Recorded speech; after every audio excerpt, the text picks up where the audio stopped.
All right, everybody. We are joined by Lucas Martell from Mighty Coconut, the developers of Walkabout Mini Golf. Thanks for joining us today. We appreciate it. Yeah, thanks for having me. Yeah, so you've got some big news coming, but let's talk a little bit about you guys first.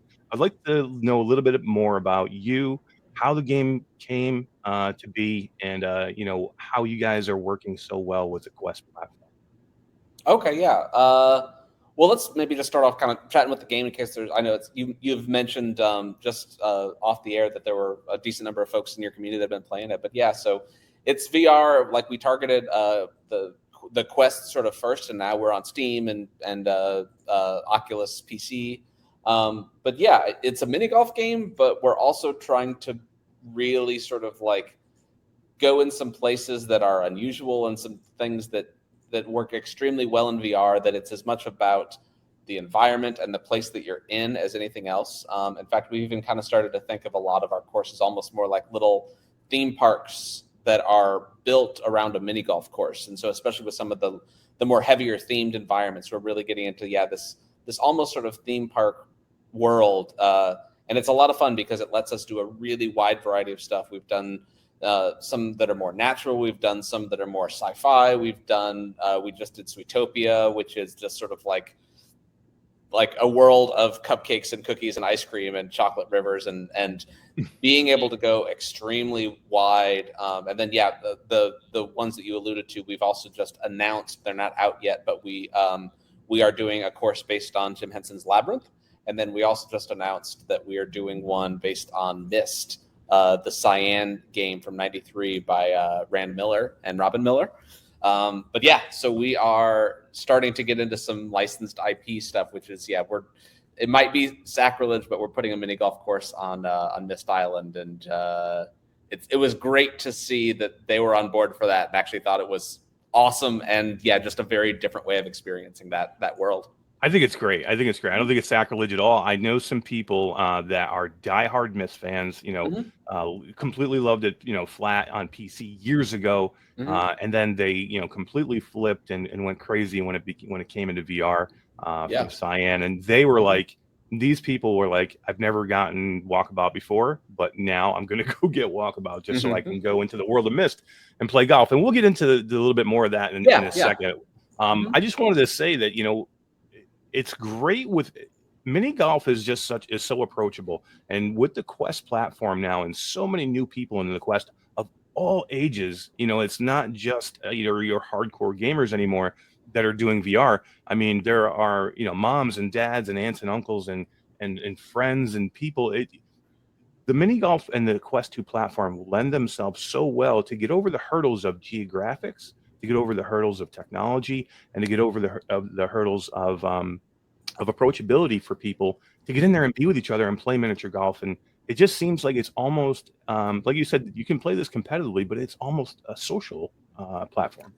Yeah, I mean, we're the social aspect is something that when I was originally designing the game, I didn't think as much about. That's actually something that Oculus at the time, now Meta, was kind of pushing as we were getting close to release. They're like, really should add, multiplayer to it. And that's one of those things that we were only developing for the Quest 1.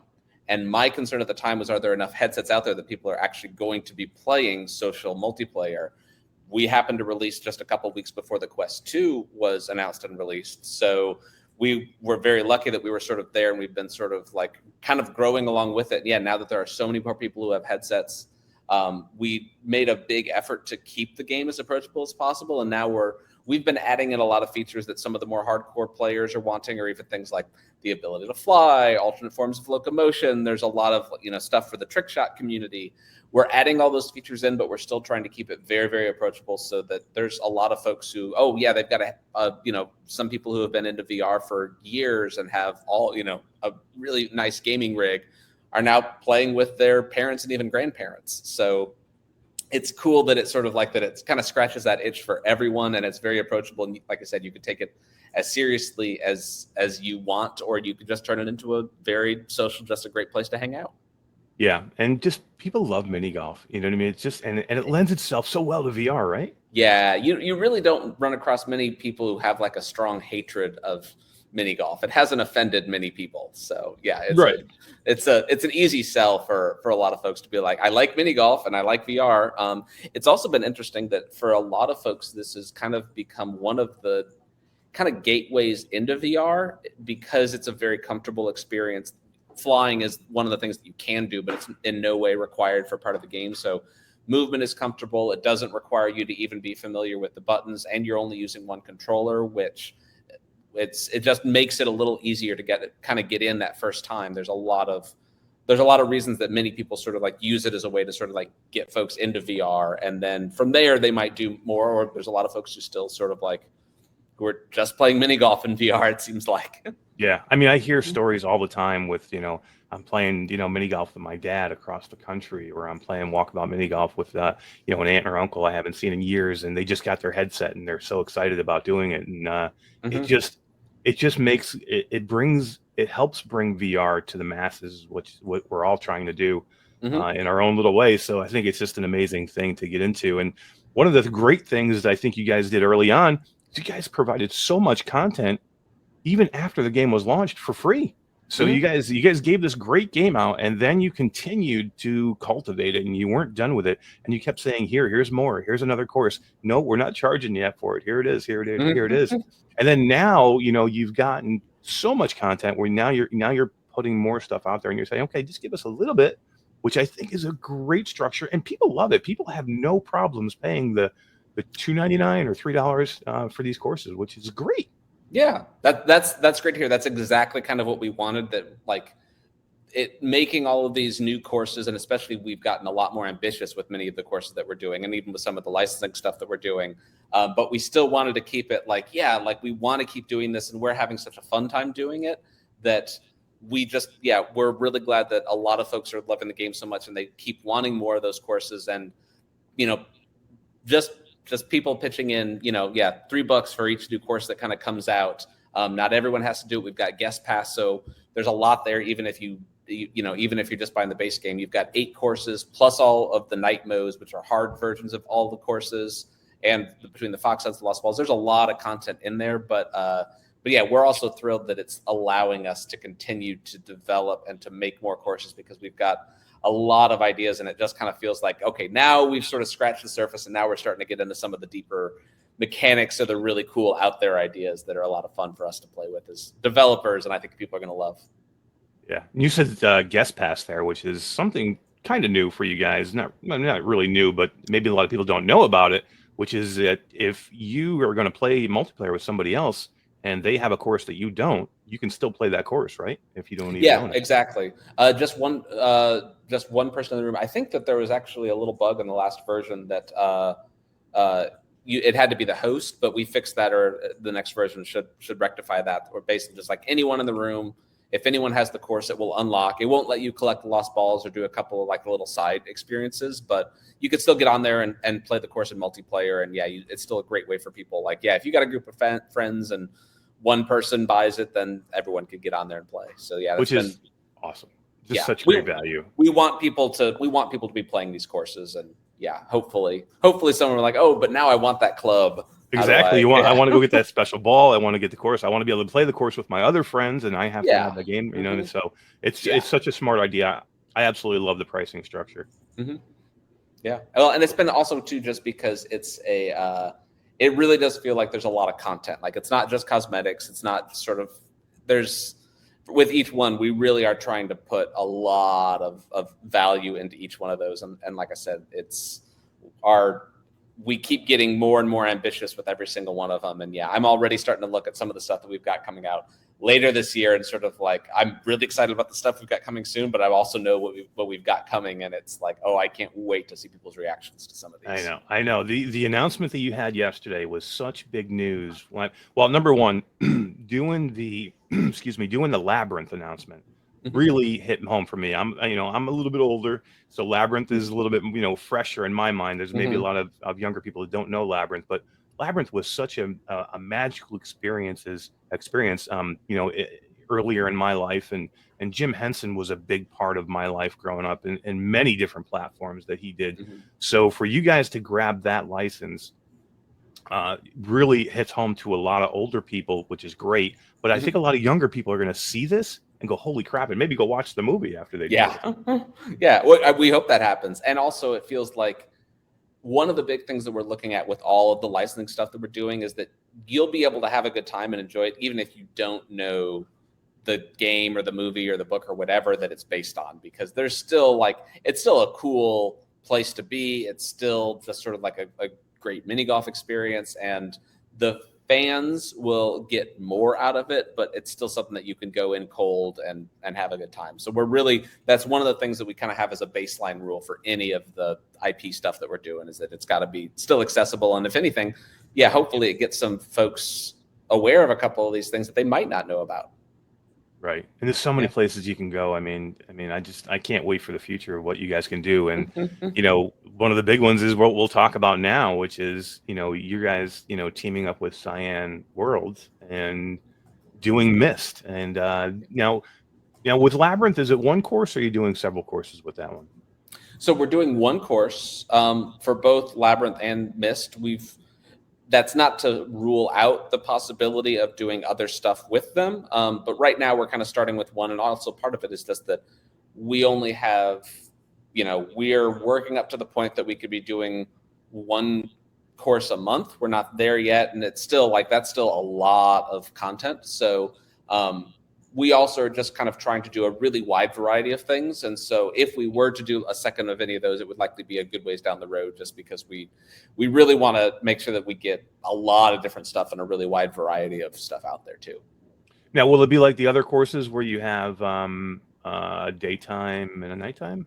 Exactly. Yeah. And we're kind of starting to break that rule a little bit, just in terms of the day. We've been calling it night mode, is kind of like the hard version of the course, but it still is we're relighting everything, and it's not just sort of like a cosmetic difference. We actually redesign all of the holes to, in general, be more difficult, but also some of them just take on there's a couple of courses where the night mode is almost completely different, and there's many holes that are completely different than the daytime versions of them. So it really is sort of like a second.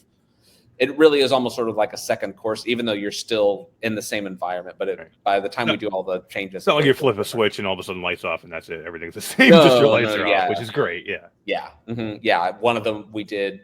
Yeah. The daytime was sort of like this Gothic castle. And then at night, or for the night mode, we actually did our Christmas course in that. So it became dungeons filled with strings of lights, and just really sort of went over the top with it. So it's really fun to come up with those, how we're going to sort of twist things around for night mode.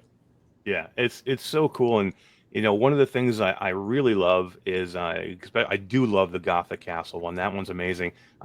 If you're gonna fly with this game, go fly the Gothic Castle, so you can get so high above that castle. It's such a cool thing. But you got to be careful if you're not VR ready for flight. Yeah. Mm-hmm. Although it has been fairly comfortable, because the flight works just by pointing wherever you want to go, and there's something about motion sickness and sort of attaching it somehow physically to your body makes it feel way more comfortable. And there's something about being able to really, just the amount of control you have just by directing where you're pointing.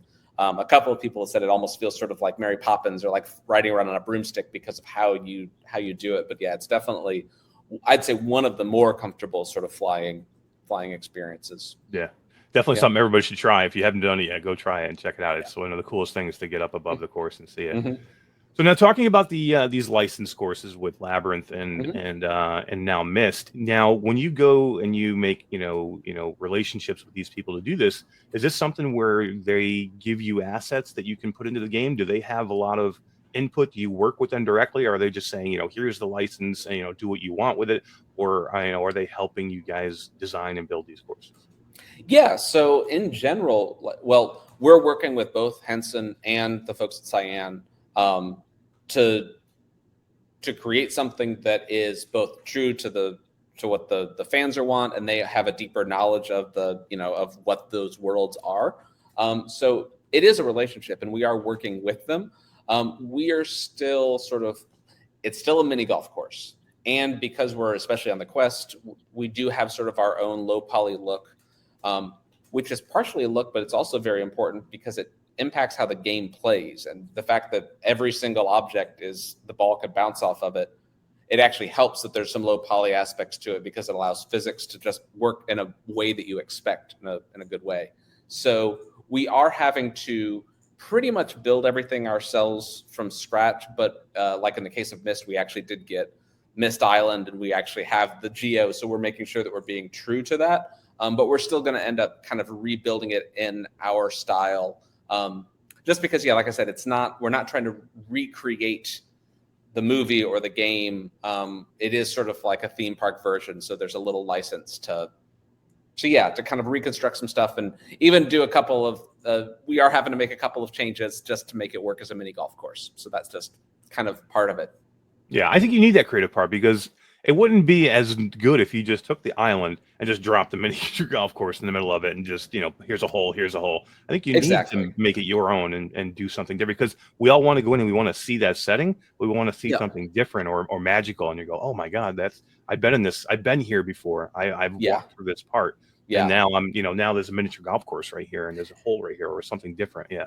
And I think that part of the fun of it, both for us as designers, but I also think for a lot of the people playing this, is sort of like, it's in that how we go about stuff. And there's a lot, and mini golf just kind of tends to have this, like, it's about the clever ways that you use elements of the environment or elements of the film that become part of the sort of like the gameplay itself. And so finding interesting ways of integrating those into it, so it does sort of like, it's not just like, oh yeah, there happens to be a mini golf course that's just dropped onto the island. It actually needs to feel like it's kind of riffing on the game and the mechanics of the movie and the characters and all that sort of stuff. So yeah, it's a lot of fun to figure out how to do those, and creating those interesting little connections. Yeah. So now, pricing structure, are you guys, I don't know if you can answer this or not, but are you guys thinking along the same lines? I know, Labyrinth, have you announced Labyrinth as price-wise for the DLC for that? I think we've said it some other place. I don't know if it's actually in writing anywhere, but right now, I mean, the plan is to try to keep these licensing things just identical. That's not to say that we'll be able to do that for every single one of them, but that's the plan, is that we want to keep it, again, just as easy as possible for people to jump in and play, and not have to sort of like, not have a whole complicated thing where, just sort of like, $3 for the course. And it also allows us to sort of help reach audiences that might not even know about it. Like, there's some Myst fans who don't know about Walkabout, just as much as there's some people who are going to be buying the course who've never actually played Myst before. So it kind of works both ways. So it's a really nice synergy with stuff like that. Yeah. Yeah, I mean, guys, think about so many different places you can go with this. I mean, think about your favorite game license. I want to see Halo. I want to see a Halo mini golf course.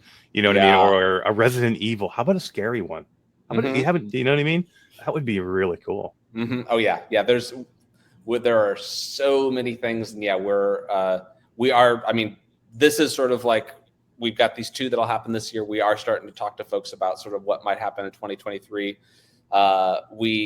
We do have sort of a limited number of courses. So it's like, we kind of have to sort of like cherry pick, but also find out with any of these, it is just sort of a conversation and finding out who's into it. So like with Myst was perfect, because we reached out to them, and it turns out that as much as we had been playing Myst, the new version just launched in VR, they had all been playing Walkabout. So it was perfect. It was very, very easy, because once we said what we wanted to do, they were like, oh, I know exactly what you're doing. And it was like the shortest pitch ever. And it was so, it was just sort of a love fest as we were chatting with them and talking about it. It instantly flipped to sort of like the fun things we can do, and less of a sort of like, it wasn't so much a sales thing. It was just like how interesting ideas. Yeah, it's cool when you have two teams like that come together, and you can like, just like, you instantly, they already know you already know them, and you can just meet and get something like this done, which is amazing. Yeah. Have you guys ever thought about a course or thought about a theme for a course, and then you thought this was going to be great, and then you get into it and you're like, this is not working, or it didn't work? Or there's definitely been a couple of things. I feel like more than anything, there's been a couple of mechanics that we've kind of tried out. There's one in particular that I had tried earlier on, that I won't say what it is, because we realized later on what the issue was, and it was just too complex and it was too difficult to sort of wrap your head around. And we figured out a way to do that mechanic that will be in an upcoming course that is just much more approachable, and you can understand what it is and you have some control over it is the big thing, because it's easy to make things that are either too difficult or too complex, and boiling them down to the point that, like, okay, this is the mini golf version. Like, actually, I can't say too much about what we're going to do, about what we're doing with Myst, but we are integrating some of like the puzzle solving. At the same time, it can't be the same type of thing that you would normally do in the Myst game itself. So it's more of a gameplay that harkens to that puzzle solving aspect of Myst, as opposed to, again, trying to recreate it. So you do have to simplify things pretty greatly to make it work in mini golf form, unsurprisingly. Yeah. It's in the end, you want to be mini golf and fun, and if you're having to figure puzzles out, I guess, to get to the mini golf course, it might be it's got to be fun, and there has to be there has to be some just a balance to that. Yeah. So, so what you're saying is you guys kind of already have more courses planned. You have things already planned for 2023, or ideas or things ready to go? So we've actually got sort of our wish list board of like all the ideas that we have that are just original things to us. We've got a kind of a long list of folks that we're starting to reach out to on the licensing front. I think we've got just on the originals that we want to do, we've got over 100 courses. So those are just like the ideas. And then we've got, I think, 7 courses currently in development. And then we've started putting pencil to paper on a few of the courses. We already even know probably about half of the courses that are going to be coming out in 2023. And we've started actually designing a couple of them, but it's still very early stages. So yeah, there's a pretty long, now that we're aiming for this one a month, it means that we have to have a lot going at any given time. So we have to be thinking 9 months ahead, because you've got to get it started and figured out now so that it will be ready 9 months from now. Right, because you got to go through the Oculus approval, I'm sure, for each DLC, and that's got to be all set too, right? Yeah, and there's because we've done this enough and we've released enough different courses that's actually a fairly simple process. It's really more about the actual building. The courses are also getting a lot more complex, and while many of the first courses that the game actually started as pretty much a solo project, and so there was a decent number of stuff that we were using asset libraries, but on most of the courses that we're working on now, pretty much everything is 100% custom. So it just takes a lot longer to build every single piece from scratch, because even though it's just a mini golf course, when you actually look around and you just like the sheer number of objects that have to be built, and it has to be polished, and just the level of gameplay that you need, it takes a decent bit of time to really get it there. How big has your team gotten now? I know like you said, you kind of started out like a solo, right? And now you've built into how many? We started solo. I think now we're at 16, and we've got a couple more people coming on board, but we're pretty much at full strength now.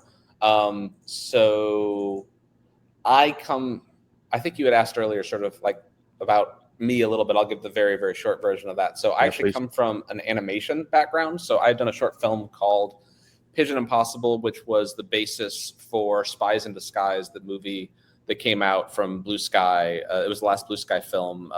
Will Smith, Tom Holland, Will Smith turns into a pigeon. But that came out right before the pandemic. And so I actually come from an animation background. Our studio has been mostly animation focused. So we're pretty lucky that we have already done a lot of this, of putting productions together and knowing how to build out pretty large amounts of content. It's just that this is the first time that we're doing it in the game space. So we've kind of had to relearn, because a lot of things work in a kind of fundamentally different way for game. There's just a lot more interaction, a lot more QA. It's just a different process, but still that idea of sort of having a team all working on a lot of different things at once is something that luckily we're just already very comfortable with. So we've just had to kind of translate those skills over to the game world. Right. Super. It's so interesting the way that this has happened with a lot of indie devs now, with, starting so small, and VR just kind of blows up and you grow together with, how the industry is just taking off, and we are all trying to get to mainstream, and it's really neat to see everybody kind of growing together, and it's just an amazing time for virtual reality. And oh yeah, it's so cool. And it's also, I mean, to be honest, this is sort of my sweet spot where sort of like, okay, like 16 people, it might be on the larger side for VR, but it's tiny compared to most like what most sort of like larger budget things are. I love this space. It's like, it's just enough that it's large enough that you can really do a lot of stuff, but it's also not so big that it's just a black hole and you don't know everybody. Like we have a very, very flat, structure, and we can just sort of like, I can get right in with the artists, and we do retreats occasionally to sort of like actually get in the same room and design stuff together. I'm actually in our office right now. We do have a very small office, but almost the entire team is working remotely. Yeah, it's that time of the world, the world right now lends itself to that, and yeah, everybody is doing a lot of remote work now, and yeah, you're right. I went to GDC this past month, and it's amazing the VR, because that's a huge gaming world there. There's a lot of flashing there, but the VR world, everybody just kind of gets together, and you can always see the VR people together somewhere at some point, and it's just neat. Let me ask you one more question before I say goodbye. Because I would definitely be remiss if I didn't ask it. Will we see Walkabout Mini Golf on the PlayStation VR or the PlayStation VR 2, or any plans? We are making plans, so I can't commit to anything yet, but we are definitely making plans for that, and we're doing everything we can. So I fingers crossed, but yeah, it's absolutely something that we're actively working on. So. Lots of people out there. The PlayStation community is huge, and they would all kill to have this game. Yeah. Well, and it's so, I mean, you really do want VR to be full crossplay and full, like if you've got a PSVR 2, you want to be able to play with your other friends who are on a Quest or someone who's on Steam. Like, yeah, it's such a social thing that you really want to have all of those. Yeah. Every different major VR sort of like system that you have, you really want to be able to have them connect and work together. So yeah, this has been amazing. Lucas, thank you so much. I appreciate it. I screwed up the time on this interview, guys. I'm going to put it out there because I could ignore it and say that I screwed up. I screwed up, guys. Like time zones and me right now is just not jiving, and I completely screwed up. And I was about an hour late. Well, I was about a half hour late for the interview. Lucas was sitting in our restream room for about 15 minutes by himself. It's all by yourself. Oh my god! I was at my answer a bunch of slacks. So I was at my desk putting questions together, and then I couldn't get Todd in here in time. But I have to say, all that aside, amazing interview. This was extremely fun to do. Lots of information. I'm so happy with Walkabout and where it's gone and what it's done for the virtual reality community and bringing people together in difficult times, when some people have been locked down and haven't been able to see other people. You hear so many stories about people playing Walkabout during quarantine and things like that. So thank you. Yeah, well, thank you, and it was great to meet you, Todd. Very briefly. You as well. I've been hiding in the background listening to the whole interview. So okay, all great news. I'm very excited to see what's coming next. So awesome, cool. Well, thanks for having me.